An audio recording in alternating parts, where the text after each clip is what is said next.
레위기 26장 보겠습니다. 40절부터 46절 마지막 절까지 교독하겠습니다.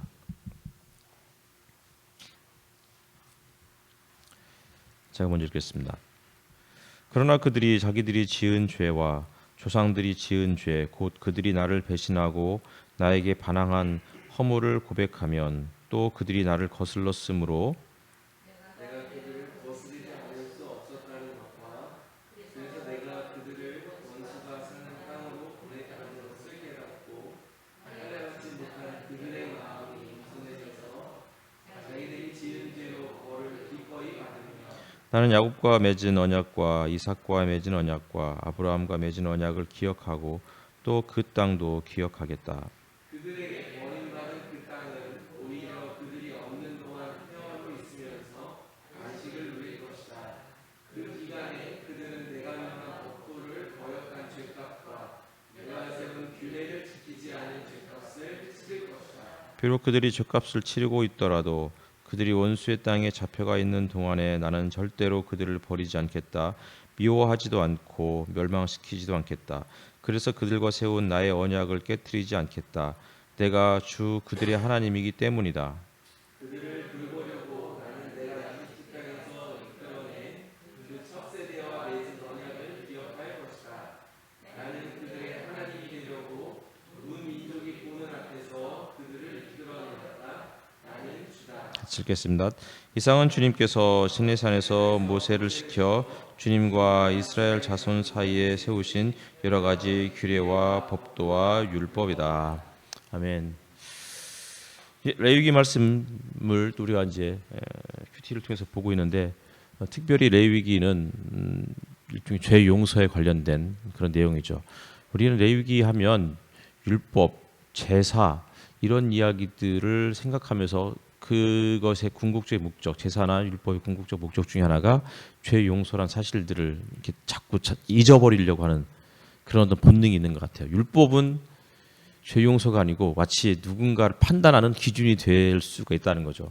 근데 사실은 레위기는 또 구약의 율법은 사실은 하나님을 사랑하는 것과 이웃을 사랑하는 것 그것이 전제가 되고 있고 그것이 핵심이고 이 하나님을 사랑하는 것과 이웃을 사랑하는 것은 결국은 누군가를 용서하고 더불어서 살아가는 그런 이야기들이 반드시 전제가 되어 있어야 됩니다. 또 누군가를 용서하기 위해서는 하나님께로부터 우리가 용서를 받는 체험들이 반드시 필요하겠죠. 그러니까 결국은 용서받은 사람만이 누군가를 용서할 수 있는 거예요.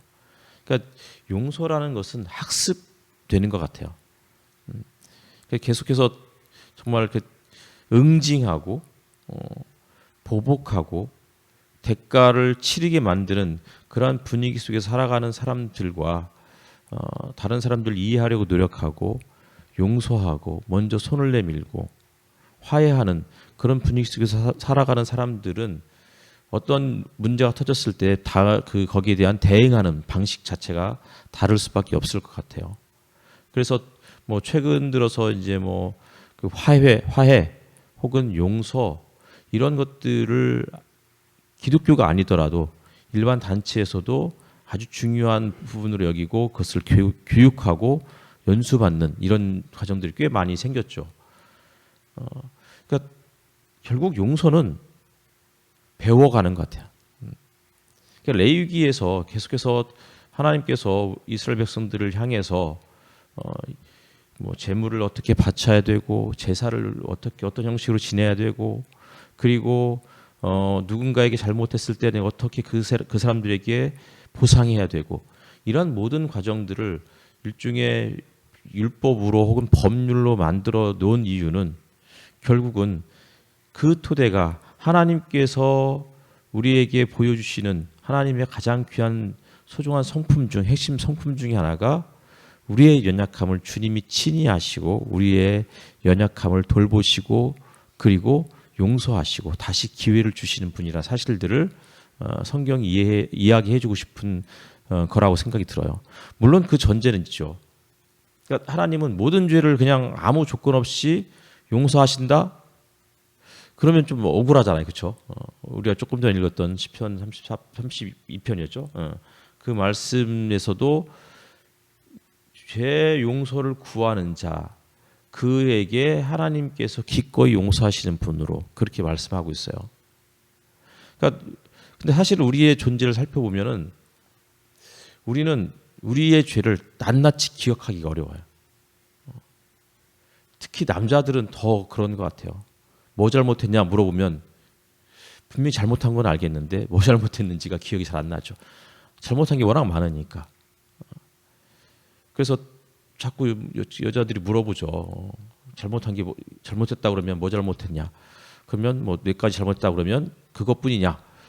그럼 그때부터 이제 머리가 하얘지잖아요.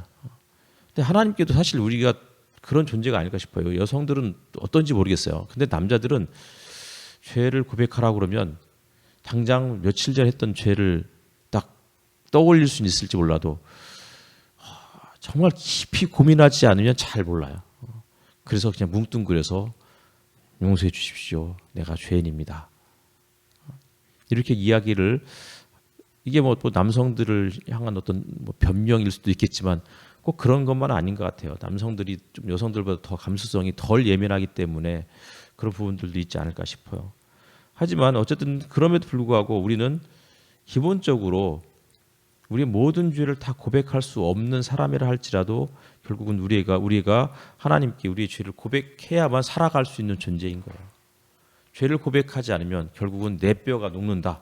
이렇게 시편 기자가 이야기했던 것처럼 내 뼈가 녹는다는 말은 죄 때문에 힘들어한다는 그것을 넘어서서 하나님과의 관계가 단절되고 우리가 하나님 앞에 기도했을 때 기도가 잘 안 되잖아요. 우리 내면에 이런 문제들이 해결이 안 되면 사실 하나님 앞에 나아가기가 쉽지 않죠. 그래서 결국은 이 문제를 해결해야 되고 하나님과의 관계가 회복이 될 때 그럴 때 이제 우리는 진정한 자유를 누릴 수 있는 거죠. 그리고는 더 나아가서 다른 사람들의 죄도 용서하고 싶은 마음들이 생기는 거예요. 다른 사람들을 이해할 수 있는 사람은요. 결국은 보면은 하나님으로부터의 이런 어떤 관계 이런 것들이 아주 자유로운 사람들은 또 누군가를 또 자유롭게 하는 일에 익숙해지는 것 같습니다. 그러니까 굉장히 율법적인 그런 분위기 속에 살아가는 사람들은 사실은 자신의 의로움을 지나치게 강조하게 돼요. 근데 사실 우리가 아무리 의롭게 살아도 우리는 죄인일 수밖에 없는 거잖아요. 그래서 뭐 계속 요 근래에 읽고 있는 책이 파우스트고 거기에 관련된 책만 읽고 있으니까 계속 파우스트 이야기를 하지만 또 어제도 친구 목사를 만나서 늦게까지 하루 종일 앉아가지고서 뭐 이런저런 얘기하다가 파우스트 얘기가 나와서 같이 또 이야기를 나눴어요. 뭐 그분도 이제 워낙 책을 또 많이 읽는 분이고 그래서 서로가 이제 괴테의 파우스트의 그 의도가 뭐냐 막 이런저런 이야기하다가 결국 이게 구원론의 문제냐 혹은 인간관의 문제냐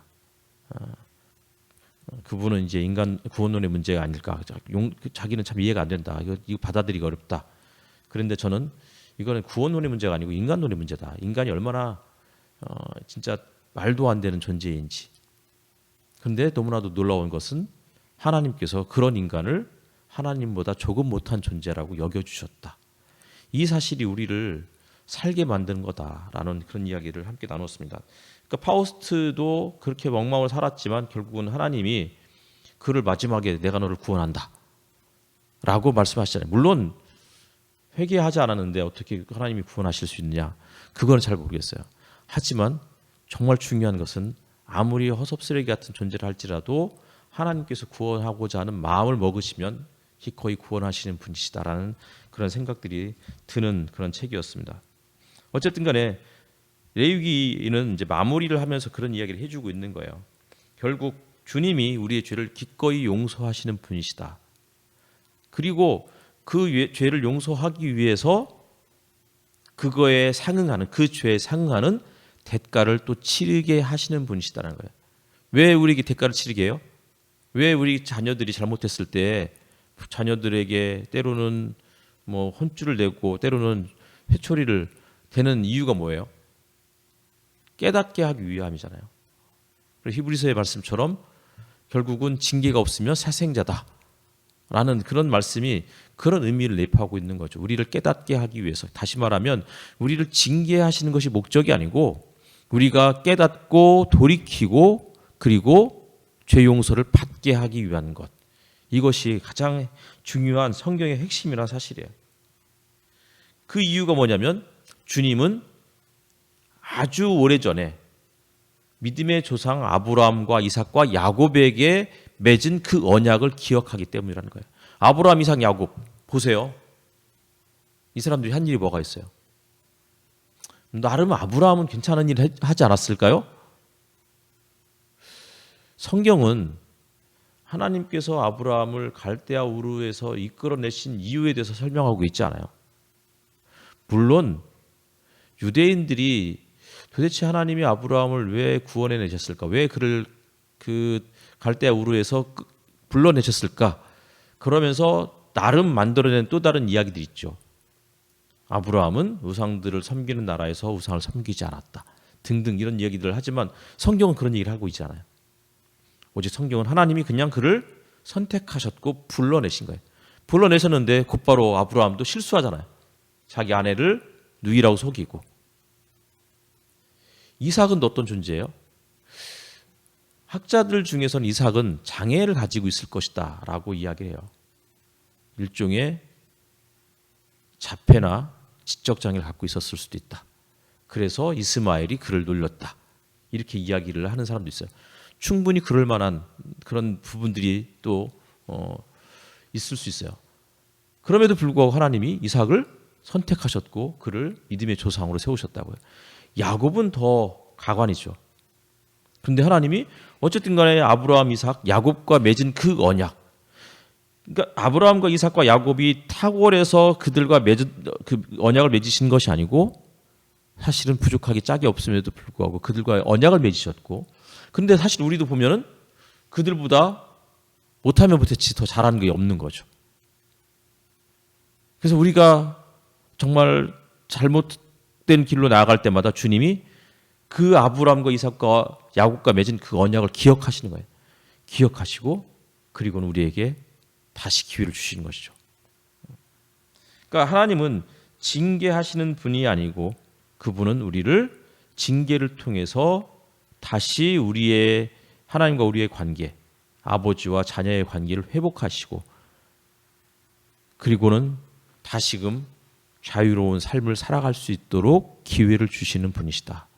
이것을 레위기가 우리에게 이야기해 주고 있는 것이다라고 생각이 들어요. 그래서 44절에 보면 비록 그들이 죄값을 치르고 있더라도 그들이 원수의 땅에 잡혀가 있는 동안에 나는 절대로 그들을 버리지 않겠다. 미워하지도 않고 멸망시키지도 않겠다. 그래서 그들과 세운 나의 언약을 깨뜨리지 않겠다. 내가 주 그들의 하나님이기 때문이다. 그들을 돌보려고 이집트에서 건져냈다. 그들을 보호해 주기 위해서. 잘나서가 아니고 연약하기 때문에 불쌍했기 때문에 우리 그런 하나님을 우리가 좀 믿고 진짜 좀 기쁨으로 살아갔으면 좋겠어요. 이게 죄사함을 받은 기쁨, 하나님과의 관계가 회복되었을 때 우리가 누릴 수 있는 참된 자유, 그 자유의 기쁨. 이런 것들을 좀 우리가 좀 마음껏 누렸으면 좋겠습니다. 우영우가 끝났잖아요. 저는 어제 우영우 봤는데 끝난 줄 몰랐는데 우영우가 새로운 감정 하나를 발견했죠. 보셨나요? 무슨 감정이었죠? 뿌듯함. 이 감정이 뭘까요? 막 계속 고민하다가 결국은 그 회전문을 스스로 통과하고 회전문 안에서 결국은 이제 밖에서 안으로 그러니까 다른 경계선을 넘어온 거잖아요. 그때 그가 누리는 그 기쁨이 뿌듯함이었던 거잖아요. 하나님과의 관계도 그런 것 같아요. 우리가 정말 기도를 통해서 예배를 통해서 혹은 개인적인 묵상을 통해서 우리가 여전히 부족함에도 불구하고 용기를 내어서 담대하게 주님을 향한 지성소로 나아가는 그 회전문을 통과했을 때 누릴 수 있는 그 뿌듯함, 이런 것들이 우리에게 경험되는 저와 여러분이 되었으면 좋겠습니다. 신실하신 하나님, 함께 주님 보좌 앞에 나아가 이 찬양 드리겠습니다.